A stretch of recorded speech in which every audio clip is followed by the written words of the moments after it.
You know, not doing weekly reviews for this was kind of refreshing, but I kind of wish I did.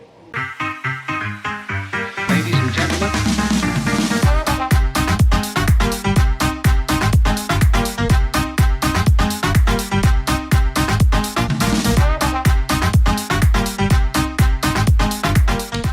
Hey, what's going on, everybody? It's your boy Will, and welcome back to another spoiler review here on the channel. I am finally doing a spoiler review for Season 2 of Marvel Studios' Loki. This is the second season of Loki. This will be a spoiler review for the 6th episode of the series.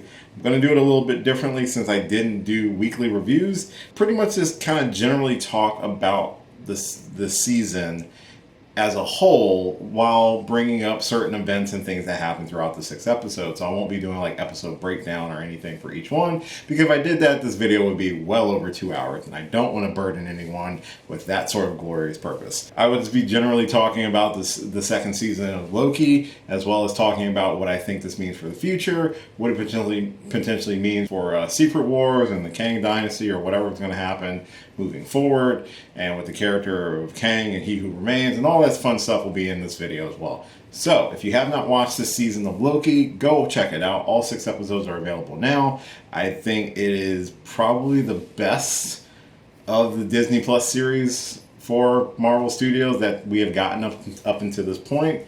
It really hit the emotional beats. It really knew how to balance the 6 episodes. And I think the benefit of that is because it is just a continuation of the first season. It's not like they went too far off the mark with this season. Make sure you check it out and then come back and hear my thoughts on it. If this happens to be your first time checking out one of my videos, hi, my name is Will. I do geeky stuff on the internet. I do reviews and reactions, discussions, some gaming, some drinking, a whole bunch of stuff on this channel. I just like to have fun, and I hope you do as well. If you happen to enjoy this video and you like hearing this sort of thing from a geeky bear like myself, subscribe to the channel. If you would, please, I would appreciate it. It would greatly help this channel continue to grow. So, Loki Season 2. It's 6 episodes, just like all of them have been. I will say, just off the top of the bat, I think this season handled the 6 episode runtime beautifully. I think it balanced out the story while telling something unique and different. It is very wibbly wobbly and timey-wimey of a season. This, of course, is the season that has to deal with the ramification of Loki and Sylvie's journey to the end of time at the end of Season 1 and encounter He Who Remains, who is a variant of Kang the Conqueror. Sylvie's decision to kill He Who Remains caused the timeline, the sacred timeline, to basically begin branching off into multiple different timelines, multiple different realities, whole 9 yards.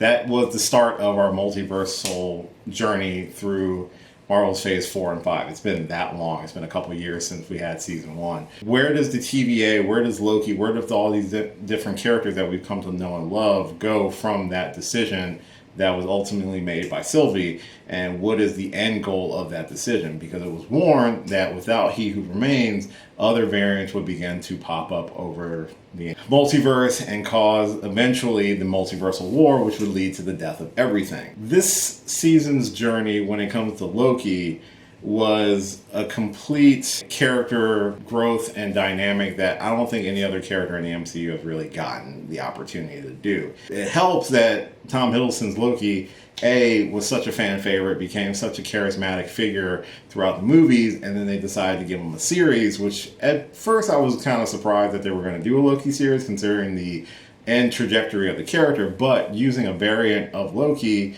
and allowing that character to experience his own journey to get to a very similar place where I think the original 616 timeline Loki was before he was killed by Thanos. I really like how this season saw Loki primarily the one burdened with the ramifications of what they did and trying to figure out a way to continue to allow their decision to have meaning without necessarily letting everything just spiral into chaos.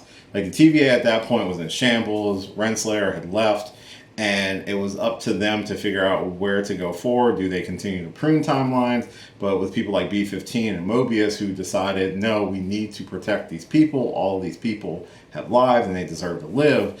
It became a moral debate about who makes these difficult decisions throughout the 6 episode run. The introduction of the time slipping that Loki was experiencing, while I don't think was ever fully explained, because when Sylvie knocked him back and we got the cliffhanger at the end of season 1 where it was actually the Kang statue instead of the timekeepers, initially everyone assumed he was knocked into another reality, when in fact he was just knocked into a future point in time on his existing reality. And we see that bounce back and forth within that first episode as he tries to figure out the whole time slipping situation. And we got like more character time with B-15 and with Casey, who were both in the first season, as well as the introduction of Ouroboros, or OB, played by Ki-Hoo Kwan, who really stole the scenes anytime he was on camera. I just love his personality, and you can tell it's not just him acting, it's really just him living out his dream, and I think it's just wonderful, and he just has that presence about him that's just entertaining to watch. So I really love the character of OB. Provided a sense of levity, but also was our introduction to the temporal loom, which is the heart of the TVA, and that's kind of the MacGuffin in the entire season, where the loom cannot handle all the new branch timelines, and the only one who can repair it was He Who Remains, who is currently dead. This is where Victor Timely comes in, who is another variant of Kang, as well as portrayed by Jonathan Majors. Of course, this is before a lot of the legal troubles that he is going through right now, which could facilitate some changes to that character's future in the MCU. Now, none of those changes were, at least to my understanding, implemented within this series, because this was already done before all that stuff came out. However, I don't think it's going to be as much of an issue because there are certain outs with the character. Like, they didn't write themselves into a corner with the character the way that this season actually ended. The season actually ended very, very well, and I'll talk about that in a minute. Like, most of the characters' main goal is trying to repair the loom. At the same time, Loki is trying to find Sylvie, who's currently living her life on one of the branch timelines, and she's enjoying it. But one thing that Loki really kind of puts on her is that you can't give people free will and just not have any responsibility with that decision. But once they get her back in the fold, then they can really try implementing a plan to repair the loom, which we get other characters back like Ravonna Renslayer and Miss Minutes when it comes to trying to get a hold of Victor Timely. And that whole episode is really interesting because you got more backstory about Renslayer's relationship with He Who Remains and how he kind of betrayed her, pretty much.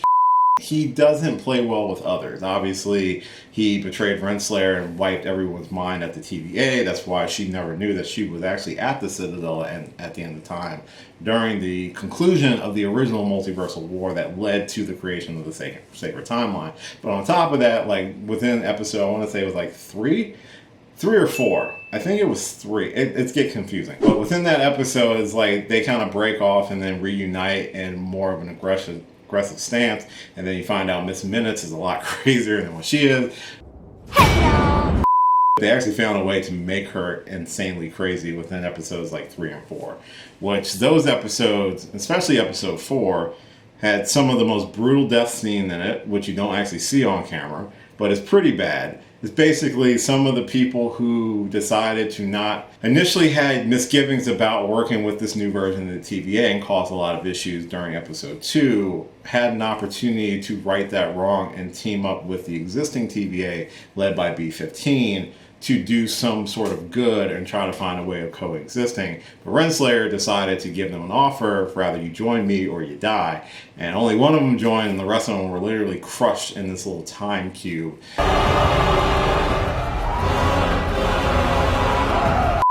And it's pretty brutal, but you don't see any of it because it's Marvel. Episode 4 was also when they got Victor Timely to try to repair the loom, but then it ends up he dies like in a very brutal way.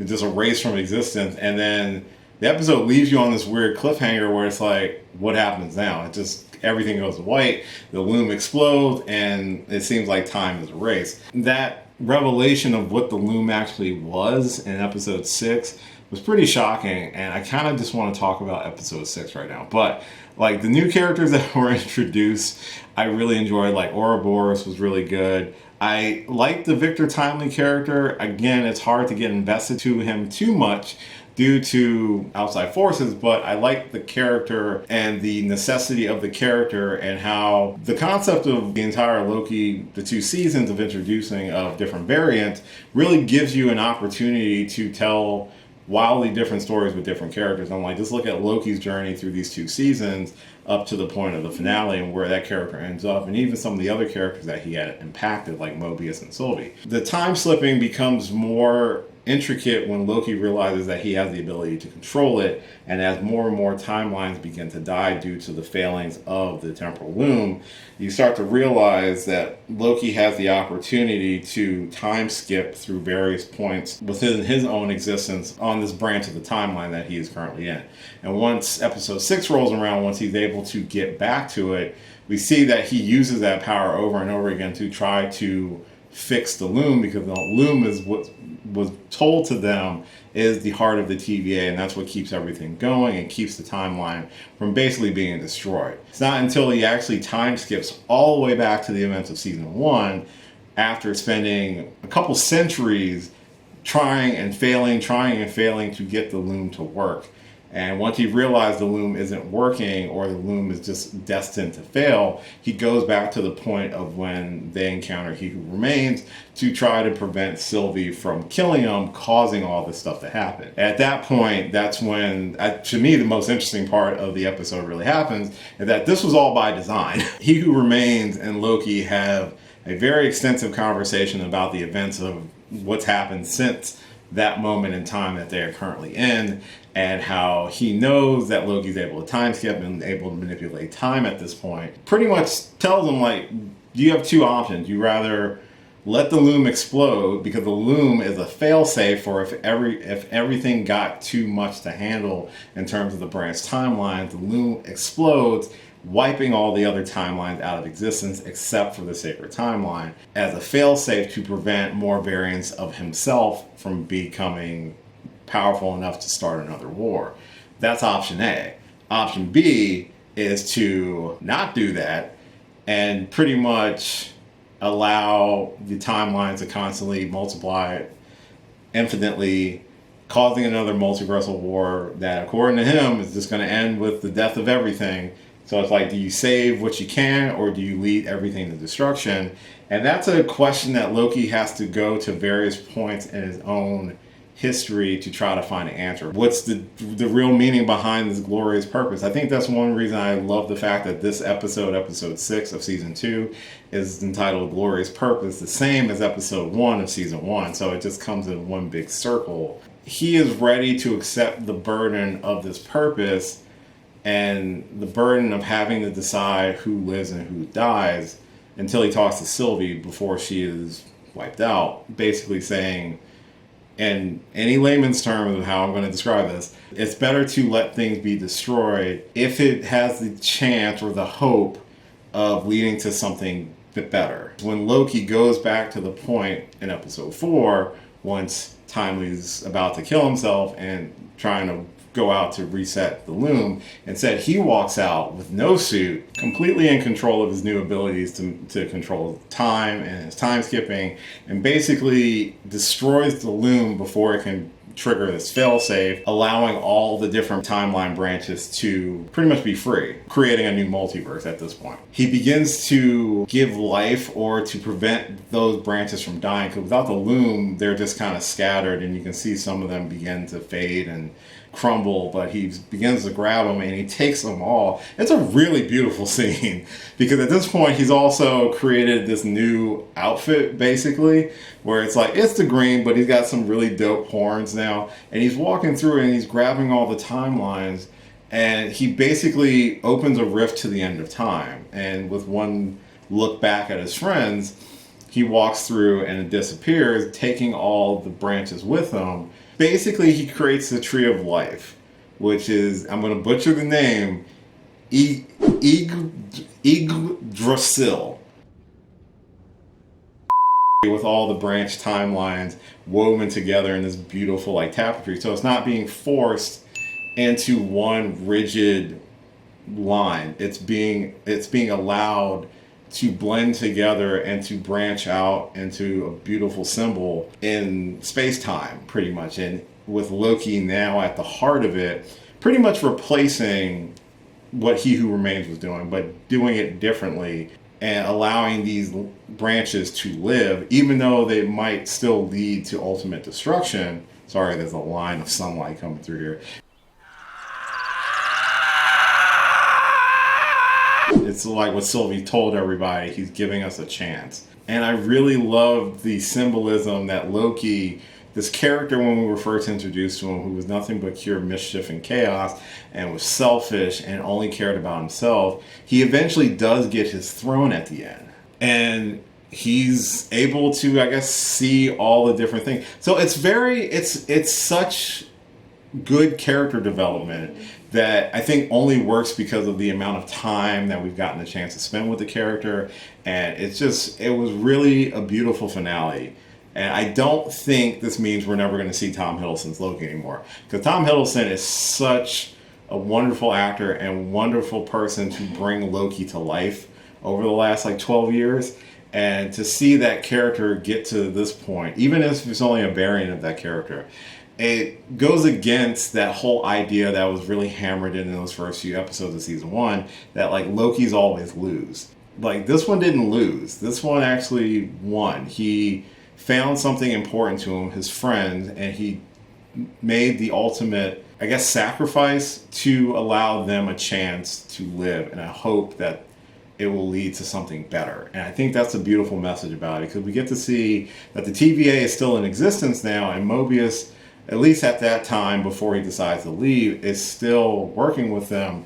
And they do make a reference of another variant of Kang who was defeated by some of the people in 616, which is referencing the events of Ant-Man and the Wasp: Quantumania. There's no real reference of the other Kangs like we got at the post-credit scene in that movie, but they do make a point of mentioning that none of the variants of He Who Remains knows about the TVA at this point. So they are kind of under the radar, and that way they can continue to work in the shadows without necessarily having to be directly involved in some future event. So it's a good way of kind of keeping that plate spinning without necessarily having to completely write it off.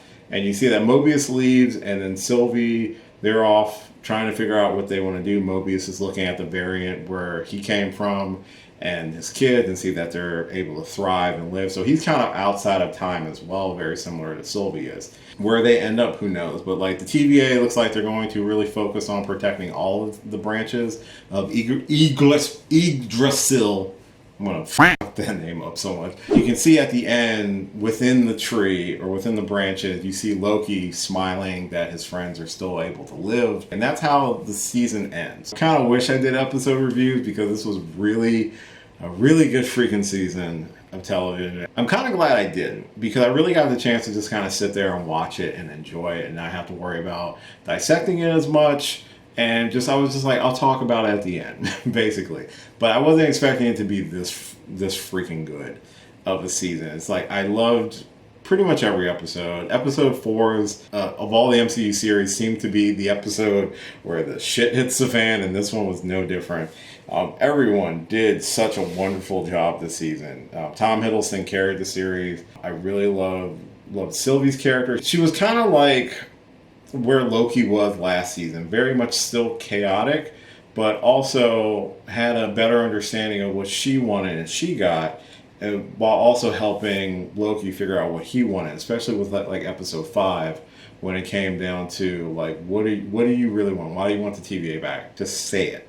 He wants his friends back. And it was kind of heartbreaking when he said that, but he eventually got to give his friends the gift of life, pretty much, in a matter of speaking. The issue with Kang, I like the Kang character. I think you've spent so much time invested in developing this character. There's been rumors and stuff of how's Marvel going to proceed with Jonathan Majors, if they're just going to rather recast the character or completely eliminate the character and go with someone like a Doctor Doom or something like that, especially leading into the Kang Dynasty and the Secret Wars. Now, Doom plays a bigger part in Secret Wars in the comics than Kang does, but you already have one called the Kang Dynasty, so unless you're going to change the name, then what are you going to do? I personally think you can recast Kang. You can remove Jonathan Majors. You can find someone else to take up the role. It's not the first damn time that Marvel has recasted some actors for different roles. And you've established the fact that variants can be different people altogether. I mean, look at Loki, look at Sylvie, look at the Lokis that we encountered in episode 5 in season 1. You've established the fact that variants can be different people. So there's your out. While I think Doom will make a fantastic overarching villain later, I don't think you should worry about trying to rush Doom out, especially when we haven't even gotten much of the Fantastic Four yet. Now the strike's over, so we'll have to wait and see what happens from there. I would probably just recast Kang. It's easy peasy lemon squeezy. I think Ke Kwan was such a wonderful addition to the season. Sorry. I think he was such a wonderful addition to the season. I really loved his character. He was quirky and fun. He just brightened up every scene he was in, and I just loved it 100%. I like the expanded role of the season that B-15 had. I forgot the actress's name, but it's right here. But she did a wonderful job. She had a very emotional journey and became like the new heart of the TVA, just with how much heart she had. And it was made very apparent that they really wanted to show that, and that this is the person who should be leading this organization to do better. We kind of see it with the end scene in the finale, where she is in a room now where it's not just 3 or 4 people on council, it's a collaborative effort with multiple people all trying to figure out what's the best course of action and the best way to move forward and how to protect all of time, which I think is wonderful. I think it's a great way of creating a new organization that could have a lot of heavy implications and a lot of benefits for future big events within the MCU, depending on however long this continues. But I think for the Loki series, I don't think we're going to get a season 3. I do think that this is probably going to be it for the Loki series. I don't think this is the last time you're going to see these characters. Again, God, this is so weird. I do think you'll see Tom Hiddleston again. He's definitely hit that level of multiversal characters now, very similar to Elizabeth Olsen's Wanda Maximoff, and probably what we're going to get with like the Watcher and things like that moving forward. I could expect to see them back in in the Secret Wars movie whenever we get there, if they feel like coming back. But overall, I think Loki season 2 had some of the best episodes of Marvel television that we have gotten, from performance-wise to writing to score, like the whole shebang-a-bang. I think it works wonderful. And if this isn't a prime example of what happens when you give the series time to breathe, the fact that they even got a season 2 to continue telling such an in-depth story should be proof positive that you can't be telling huge stories in 6 episodes. You need to give things time to marinate and to really explore in order to get these big emotional payoffs. Moving forward, I think that's kind of what they're taking away from it. At least that's what I hope. So that's going to do it for my Loki Season 2 review. Let me know anything I might have missed talking about in the comments down below. I'm pretty sure I missed a lot. But I did just try to generalize this just to make this a much more digestible video for you. So I hope you did enjoy this video. If you did enjoy this, hopefully you'll consider subscribing to the channel. I usually do episode reviews for series like this. I just decided to do something different with Loki. And let me know if you like that better than me doing weekly episodes, because I did have time to do a lot of other videos since I had a couple more free time slots in order to do things. So I had a lot of horror movies that I did this year, which I really enjoyed, and I've done a bunch of trailer reactions recently now that the strike's over. Feel free to check all those things out. Let me know anything that you thought of that in the comments down below. If you like that sort of format, you can follow me on a lot of different social media platforms that are listed at the end of this video. Like, share, subscribe, all that fun stuff. Sorry about the lighting. And as always, until next time, for all time, I will catch you later. Hey, thanks for watching this video. If you did like this video, why not give me a thumbs up and share it with your friends? You can subscribe to the channel by clicking on my gorgeous little face right over there. You can follow me on all the various social media platforms right below. And last but certainly not least, if you've got a few extra minutes, why not check out one of the lovely videos floating right over here. Later.